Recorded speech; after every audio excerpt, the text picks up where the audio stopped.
برنامه جدید لطیفه عزیزی با سیر متین. محتوای این برنامه چی خواهد بود و قصه های تلخ و شیرین لطیفه عزیزی با سیر متین. ما در این ویدیو پیرامون همین موضوعات خواهیم پرداخت. پس در ادامه با ما باشید.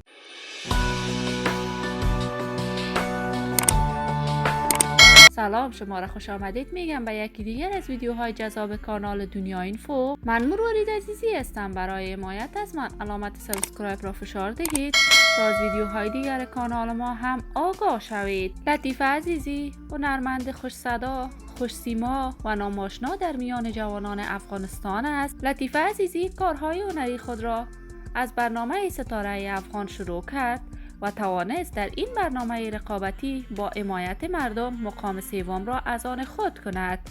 لطیفه عزیزی با آنکه تشویق فراوانی از طرف هنرمندان نمیشد، ولی با اعتماد به نفس خودش توانست خود را در میان جوانان افغانستان مطرح بسازد. آهنگ‌های بیشمار سروده است.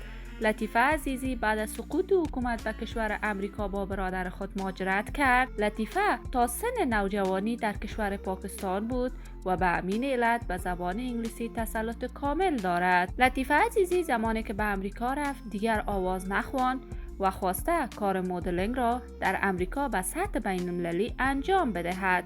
لطیفه عزیزی اکنون برای چندین لباس برند افغانی و امریکایی در امریکا مدلینگ می کند. سیر متین هم از جمله موفق‌ترین کمدین های کشور است که همه با نام، صدا و کارهای هنری وی آشنایی دارد. سیر متین بعد از ساختن برنامه شبکه خنده در تلویزیون طلوع به اوج شهرت رسید. اکنون سیر متین هم مانند هزاران افغان دیگر مهاجرت کرده است و در کشور کانادا زندگی می کند.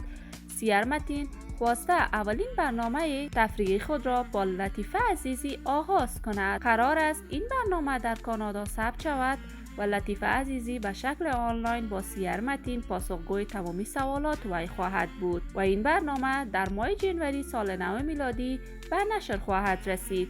ما برای لطیفه عزیزی، سیر متین و تمامی جوانان کشور آرزوی موفقیت، سلامتی و طول عمر داریم. دوستان نهایت عزیز، شما هم نظریاتتان را در بخش کامنت با من شریک بسازید.